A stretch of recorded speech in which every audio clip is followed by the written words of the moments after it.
Hi guys, it's me again, bringing you another tutorial, and this time I'm going to be showing you how to do a vintage alarm clock in Illustrator. This was what I had created for my website, and if you go to www.claricegomes.ca, you will see this there in the questionnaire section at the bottom. And I thought, let's just make a quick tutorial to show how simple it is to create something like this by just using shapes in Illustrator. Now, this is what I had created because I did the tutorial and I played the video and the sound was terrible, so I'm doing it again, and this will be my fourth time doing this video, so I hope and I pray to God that this is it, because I'm sick and tired of doing this. But I hope you guys enjoy it. Okay, so let's start. I'm going to delete this and start all over again. And this time I'm going to pick another color. So first things first, we want to create the dial. So you're using the circular tool, the circle tool, ellipse tool in your tool panel. And let me pick a color that I have not used yet. Let's go for orange. Let's not be fancy. Okay, and now I'm going to create the white dial which goes on the inside. So a quick way of doing that to ensure that the circle is centered is I just select the circle, Control C for copy, Control F for paste over, or you can just go to your edit, copy, and then paste in front. As you can see, there isn't two. That's odd. Let me try that one more time. Oh, there are two. I just had them both selected, that's why. Okay, so I'm going to select the front circle. One second. Right click, transform, and scale it down to, let's say, 87%. And I think that's a bit too much. So let's go more. Nope, let's do 95. No, what am I doing? 89, 85. Let's do 85. No, let's do 82. Okay, 82 it is. And now I'm going to make sure that the stroke is white and nothing for the fill. The stroke, I want to bump this up, so I'm just going to go to my stroke area at the top and just bump this up to a nice 10, 11, 12. 12 points. Next thing I want to do is I want to create this shadow that you see on the inside, so it gives it that three-dimensional look and add some depth to a flat vector. So I'm selecting the stroke, Control C for copy, Control F for paste on top. This time I want to make sure that there's a fill but no stroke, and I want the fill to be the exact orange but 2 shades darker perhaps. So for that I need to select the circle, have the circle selected, click on the eyedropper tool, and just click on the orange and it automatically fills the circle with that orange. So let's double click on the fill and let's go 1, 2 down. Okay, I think I am pleased with that. So next thing to do is to get that half semicircle. So I'm just going to click on one of the anchor points and hit delete, and that gives you that semicircle. But I want to rotate it by like 30 minus 34 or something like that. So I'm just going to hit my rotate tool and select this center of the circle and then click and drag so it rotates. And there you have it. That's how you rotate it. Given that this is on top, I'm going to select the stroke circle, the white stroke circle, right click, arrange, bring to front. And that's how you bring it to the front. Next thing to do is to create the dotted circle on the inside. So I'm going to select the stroke. You guessed it, it's Control C for copy, Control F for paste on top. And again, you guessed it, right click, transform, and scale, and that makes it smaller. This time I want to make it small by 10%, and that's good enough, so I'm going to click OK. And to get this circle, the way I did the circle is I created a brush for it. So this is my method for doing it. So you just select your ellipse tool, create a small white circle,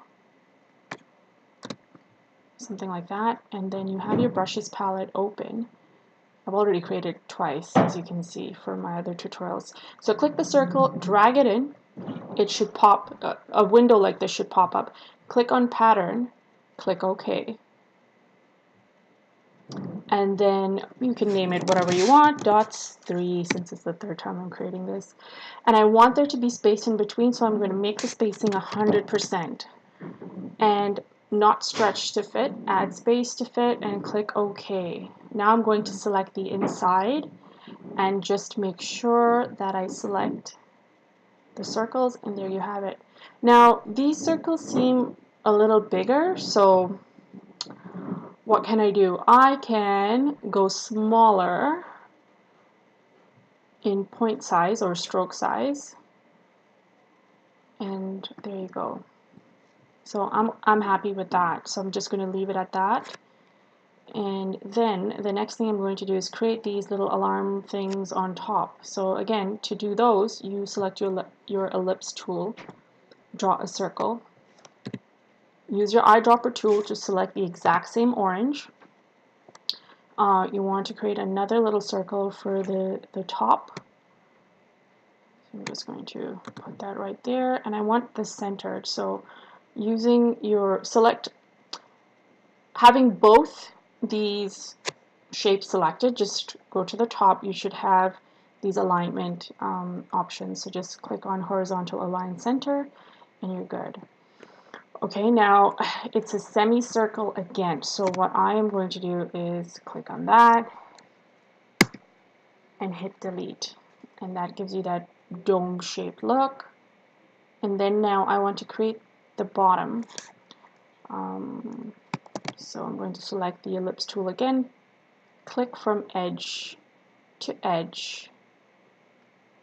Okay, and this time, actually I don't need this because I'm just going to select the dark color from in here, and I'm happy with that. So maybe broaden it a little bit. Whoops, like this. Take it up. And I'm happy with how this looks, so I'm going to go ahead and make the steel metal thing that holds it together. So let's pick a gray. Sure, why not? Something like that. And this time I'm going to use a rectangle tool to create this. That's a little too thick. Something like that is perfect. And if you want, just select all of it and just make sure it's centered. And that's good. I like this. Oops. Let's bump it down a little bit. And I'm going to make the gray a little less prominent. That was like nothing. It made no change. So let's try that again. That's mildly better. Let's stop at this. So now notice that these are a little more ellipse in shape, and so I am going to use my direct selection tool right there, and then click and drag at the anchor points on the top, and then just using my down arrow key, just bump it down until I am pleased. And I am pleased. So I'm going to select it all and hit Control G for group, so they all group together. Actually, I forgot one more thing. This little, what do you call it, shine or reflection on there. So again, ellipse tool with the same orange selected. I'm just going to draw like an ellipse on there. Double click on this and click and get a lighter version of the orange. And that, just rotate it a little bit. And that's okay by me. So now Control G to group it all. Let's rotate it by like 34 degrees. That's good. And I'm going to throw that right there. And Control Shift, open square brackets to send it behind, or you can go right click, arrange, send to back. And that's good enough. Okay, so that's what this looks like. Now I want the same thing reflected on the other side, so I'm just going to select, Control C for copy, Control F for paste in front, right click, transform, reflect, and on here just make sure you have your preview on and you're selected on vertical, and as you can see it's reflecting on the right side, so just click OK. And now holding down Shift, just press your right arrow key and just tab it on over. Press your arrow key to move it over, and you're good. So you have the ears. You can make the middle portion the snooze button, I believe this is, but we want to select this gray color. So using your eyedropper tool, make sure you select the gray and then click on the rectangle tool to create the center. So that's simple. I'm sure you can figure that out. Like it's just one rectangle. Let me just get a little bit thinner, and then another rectangle, and you're good.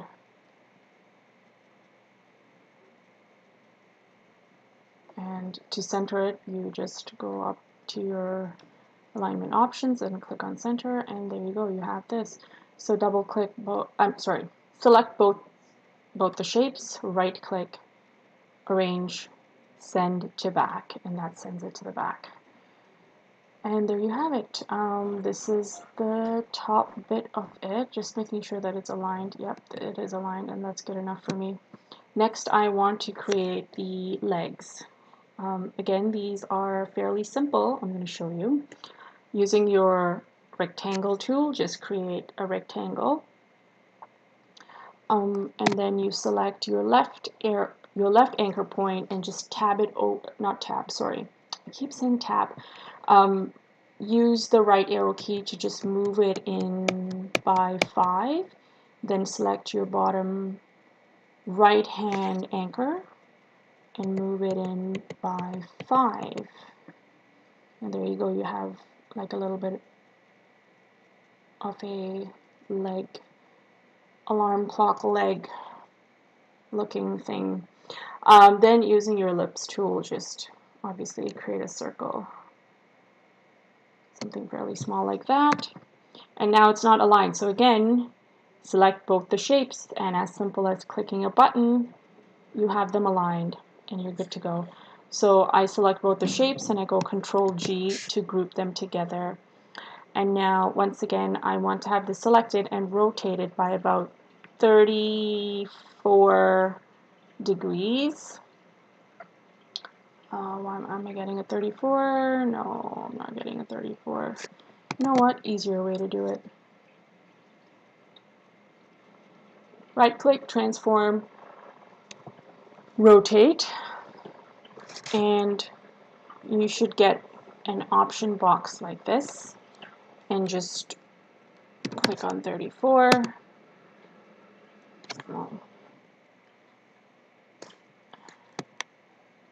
And you can just move it in place. Control Shift, open square box to go behind. And then you right click. Sorry, before you right click, select it. Control C for copy, Control F for paste on top. Right click, and then reflect. And it has the same settings as before. Oh, 1 second. I hit copy instead of OK. So reflect, vertical, OK. If you hit copy, you're just creating like a third copy, and I didn't want that, so that's why I redid that And now I'm just going to use a ruler to just make sure that things are okay. Yeah, that's not bad. I don't mind that at all. Okay, now we do the center, the dials, and the numbers. So actually, let's do the numbers first. The easier way to do the numbers, in my opinion, because there's no quick fix for the numbers, is I just do the immediate 90-degree numbers and then move on to the ones in between. So I want a nice thick modern looking font, and so Myriad Pro is totally fine by me. I'm just going to put that there. Control C for copy, Control F for paste on top.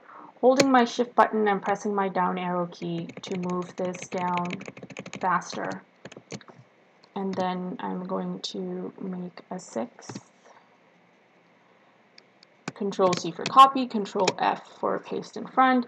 Holding down my shift and pressing my up arrow key, I'm moving it to the top and then to the right. And for this part, to see the space between the number and the dotted line, you just eyeball it. There's no other easier way.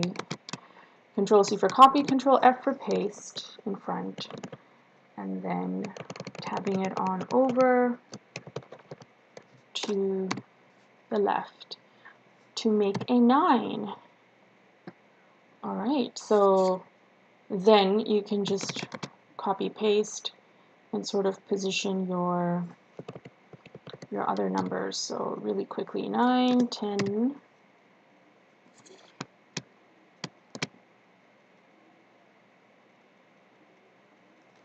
here's an 11,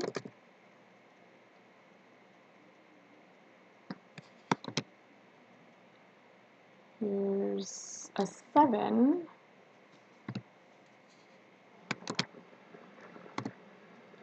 8. Okay, yes, I know you know your numbers. I need to talk to fill in the space, I guess. Because silence is golden for most people, but I'm just not a very silent person most of the time. Copy, paste, again.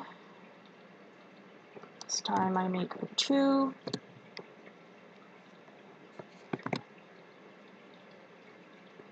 And then I make a 4, last 2 numbers.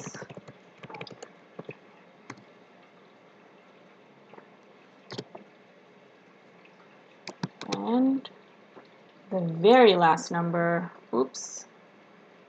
I hate when I press something and then it takes me to like this other screen and it's all this other stuff going on. And there's a 5. Okay, you might notice a little bit slight spacing issues, but like, you know how to fix them, so I'm not going to sit here and show you or do them during this tutorial because that can be annoying or might be annoying. Alright, so onto the dial and the rest of the stuff to finish our tutorial soon. Yay! Okay, selecting a white fill. I'm going to, actually, no, hold up. We want to make sure that these are centered in, so the best way to do it is select the circle, Control C for copy, Control F for paste in front, right click, transform, scale it down, and let's scale it down to something like 10%. Yep, 10% is good by me. And I can't see it because it's in the back, so Control Shift and close square brackets brings it to the front, and then I'm just going to make the fill a white, and that's perfect. Now I want to have a black circle on the inside as well, so I'm going to select the white circle, Control C for copy, Control F for paste in front, right click, transform, scale, and this time I'm scaling it down to like a 65%. No, I'm scaling it down to 60%. And I click OK, and this time the fill should be black. And that's perfect. This is exactly what I want. And so now I'm just going to go ahead and create the black ticker line. So holding it down from the center, I'm just going to click and drag. And that's a little too thin, so I'm just going to up the stroke by a couple. And I like that, so we're gonna stick with that. Next thing to do is to create, oops, that's my computer. Next thing to do is to create these little strokes. So, yep, you select your rectangular tool, make sure your fill is selected to white, and then just click and drag. And you try and center it the best you can. And if you can't, I mean, just do your best. And then using your pen tool, and with the shape selected, just try and be as centered as you can and add an anchor point right in between the 2 points, and then using your up arrow key, just send it on up. And so you have something that looks like that, and that's perfect. This is what we wanted. So I'm just going to, whoops, moved it by mistake. Select that. Control C for copy, Control F for paste in front. And I want this to rotate with the center being the little circles in the center. So let me just, oh, it kind of did it for me. Okay. Let me do that again in case you missed it. Selecting the rotate tool, I select the center of the circle, then click on the shape, that's what I'm trying to say, the shape, and then just rotate it to wherever I want it to go. Now, we don't want both to be the same size, so obviously the easy way to fix this is just select the anchor points, the 3 anchor points, click and drag it down as close to the shape as possible. Let's do that again. There we go. Okay, and so they're sitting on front of the smaller circles, so we want the circles to be in the front. So let's just select these circles. I'm just going to Control plus to zoom in. Select the black circle. Actually, you know what? Select the white circle first, then the black circle. And then Control Shift, close square brackets, and that brings it to the front. And so we have something that looks like this. And so this, finally, ta-da, is your vintage looking alarm clock. So I hope you guys enjoyed this. This tutorial was truly a labor of love. It's taught me leaps and bounds in the patience category, and sometimes things are just the way they are and you just got to go with the flow. So I hope you like this. If you enjoyed this, please do like or subscribe, and it's such a great motivation for me to push and do more tutorials for you guys. So thank you for watching, and thank you for your time. Bye!